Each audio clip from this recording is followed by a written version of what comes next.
പിന്നെ അയ്യോ എന്റെ പൊന്നെ ഇയാൾ ഇത്രയും ഭയങ്കരനാണെന്ന് ഞാൻ വിചാരിച്ചില്ല. എനിക്ക് രണ്ട് ചവിട്ട് കൊടുക്കണമെന്നുണ്ടായിരുന്നു. എന്നാലും ദേ ഇത്രയും വലിയ ചതി നിങ്ങൾ ഞങ്ങളോട് ചെയ്യുമെന്ന് ഞങ്ങൾ കരുതിയില്ല. മൂടും കുടുക്ക എടുത്തോണ്ട് ഇപ്പൊ ഇവിടെ ഇറങ്ങിക്കോളാം.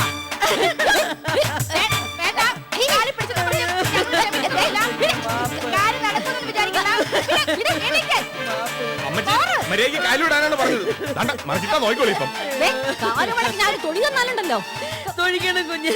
ആ തൊഴിക്ക് വേണ്ടിയാണ് ഞാൻ പണ്ട് നല്ലവനായ മാവേലി തമ്പുരാന്റെ പാതാളത്തിലേക്ക് എന്നെ അങ്ങോട്ട് അയക്കണം കുഞ്ഞ്. എന്നെ അങ്ങോട്ട് അയക്കണം. തല അങ്ങോട്ട് ചവിട്ടി തരുന്നു. അല്ലെങ്കിൽ മാറണം, ഞാൻ ചവിട്ടാം.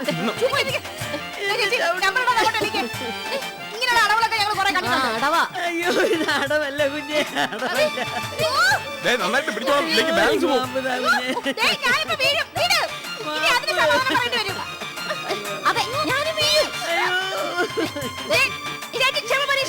എന്നെ അമ്മ ആന വരണ്ടു പറഞ്ഞ എനിക്ക് ഓടിയുന്നേ. എന്നെ പാതാളത്തിലേക്ക് ചവിട്ടി താഴ്ത്തു. അല്ലെ എനിക്ക് മാപ്പ് തന്നത് പറയൂ. ഞാൻ എപ്പോഴേ വീണ് കഴിഞ്ഞു. എന്നാൽ എണീക്കണം, എണീച്ചു വരണം, എണീച്ചൊന്ന് സംസാരിക്കാൻ. കള്ളക്കരച്ചില്ലെന്ന് പറയാനല്ലേ? അല്ല കുഞ്ഞെ, ഇത് സത്യക്കരച്ചില്ല. ഞാൻ ചെയ്ത തെറ്റുകളൊക്കെ കഴിയിറക്കി കണ്ണീരുണ്ട്. പറ്റിപ്പോയി കുഞ്ഞെ, എനിക്കൊരു തെറ്റ് പറ്റിപ്പോയി. എന്നെ ശിക്ഷിക്കാം. നിങ്ങൾക്ക് എന്നെ എന്ത് വേണമെങ്കിലും ശിക്ഷിക്കാം. മാപ്പ് കൊടുക്കുന്നവരാണ് മകാന്മാര്. ലീലാവതി കുഞ്ഞും ഒരു വലിയ മഗതിയാണ്. സാറി കുഞ്ഞും വലിയ മഗതിയാണ്. എനിക്ക് മാപ്പ് തന്ന ഞാൻ നാട് നീളെ പറഞ്ഞുകൊണ്ട് നടക്കും. ഞാൻ നാട് നീളെ പറഞ്ഞുകൊണ്ട് നടക്കും. ഇനി മേലിൽ ഇല്ല, ഇനി ഒരിക്കലും ഇല്ല. സത്യമാണല്ലോ. സത്യമാണ്, സത്യമാണ്.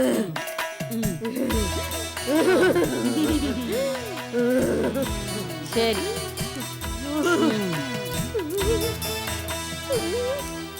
പോയെന്നാ ചുമ്മാന്ന് മോങ്ങാതെ.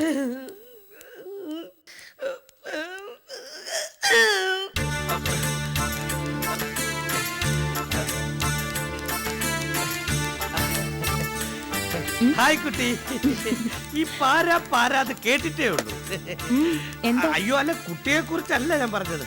ആ പത്മകുമാറില്ലേ, അവൻ നമ്മളെ ചുറ്റിപ്പറ്റി ഇങ്ങനെ നടക്കുന്നതുകൊണ്ട് നമുക്കൊരിടത്തിരുന്ന് സ്വസ്ഥമായിട്ട് സംസാരിക്കാൻ പറ്റുന്നില്ല. അയാളെ കാര്യത്തിൽ എനിക്ക് വിഷമമുണ്ട്. കഷ്ടം. ഭാവി എന്താവോ എന്തോ. എല്ലാ ദുശീലങ്ങളും കയ്യിലുണ്ട്. ആ ഞാനൊരു രഹസ്യം പറയട്ടെ. എന്താ? ഇന്നേ വരെ ഇത് ഞാൻ ആരോടും പറഞ്ഞിട്ടില്ല. പക്ഷെ നമ്മൾ മനസ്സുകൊണ്ട് ഇഷ്ടപ്പെടുന്നവരോട് ഒന്നും മറച്ചു വെക്കാൻ പാടില്ലല്ലോ. അതുകൊണ്ട് പറഞ്ഞതാ. എന്താ? പത്മകുമാറെ സിഗരറ്റ് വലിക്കും. എന്താ? നമ്മളെ പത്മകുമാറല്ലേ, പത്മകുമാറ് സിഗരറ്റ് കുടിക്കും. അല്ല, സിഗരറ്റ് വലിക്കും.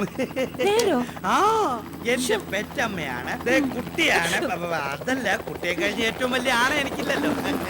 കുട്ടിയാണ് സത്യം. അവ സിഗരറ്റ് വലിക്കും. പത്മകുമാർ ഒരു നല്ല കുട്ടിയാണെന്നാ ഞാൻ വിചാരിച്ചിരുന്നേ. അതാ പറഞ്ഞത്, മിന്നുന്നതെല്ലാം പൊന്നല്ല. ഒരച്ചു പോലും നോക്കണ്ട, കാണുമ്പോ തന്നെ അറിയാൻ മുക്കുകൊണ്ടാണെന്ന്. എന്നാലും പത്മകുമാർ, ഞാൻ തെളിവ് തരാം. അപ്പൊ വിശ്വാസമാവുമല്ലോ. ഞാൻ തെളിവ് തരും. ചില സത്യവാന്മാരുടെ മുഖം മൂടി അഴിഞ്ഞു വീഴുമ്പോഴാണ് അവരുടെ മുഖം ഇത്ര വികൃതമാണെന്ന് നമ്മൾ മനസ്സിലാക്കുന്നത്. പത്മകുമാറിന്റെ യഥാർത്ഥ മുഖം കുട്ടിക്ക് ഞാൻ കാണിച്ചു തരും. ഞാൻ തെളിവ് തരും. കുട്ടി പൊക്കോ. ഓക്കെ. ഇന്ന് പത്മകുമാറിന്റെ മുഖം മൂടി അഴിച്ചു മാറ്റും ഞാൻ.